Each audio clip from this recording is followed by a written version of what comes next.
some of the, we're gonna, a little bit of information here that you probably have heard me talking about through the course of the season so far, and probably even before that for some of you, looking at finding ways to connect into your feet or feel your feet more, particularly one side than the other.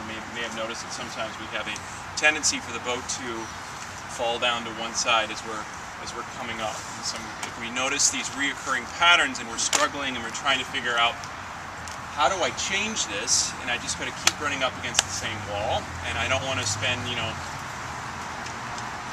don't know, 20 or 40 hours a week practicing running it. Changes it. Like, are there some ways that I can kind of more effectively improve my experience out there? The answer is yes, but I have to have an understanding of what exactly is occurring, and also what are the contributing factors that are keeping me mechanically, or in this case structurally, stuck in this position. So a month ago when we were looking at starts, we were talking about the tremendous value of being able to shift forward on our hips so that we can actually, when we're sitting at that first stroke, we can have contact already into our feet. So when we first start to move, the boat is more stable because we can get pressure into both sides so we can get out.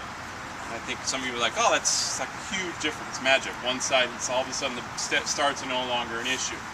So the same phenomenon here when we're rowing it just normally, we want to have a clear understanding of why is it that I possibly having trouble, say, kind of getting forward or feeling that contact into one side and the other. Why is the boat consistently sort of off, not set, or what's going on?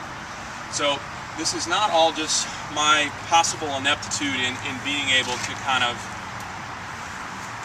feel my foot. There may be some structural pieces in my body in terms of how I am positioned that it's going to make it mechanically more difficult to feel connection on one side than the other.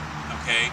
So we're looking at sort of alignment and orientation of, in this case, the pelvis, which will then, if the pelvis is orientated differently on side to side, this is going to make the ability for us to, or the efficiency in being connected on one side than the other different, which is going to then result in sort of an unset boat, or increased susceptibility of an unset boat.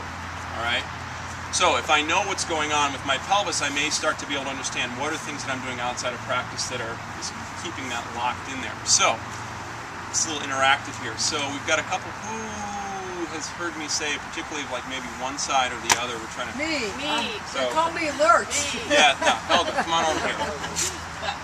So when we're looking at how the mechanics of the pelvis, assuming there's been no significant alterations to our anatomy, we've got a pelvis here that's designed here. We've got the sacrum, we've got two sides, the pelvis on one side, hip bones, ilium on both sides.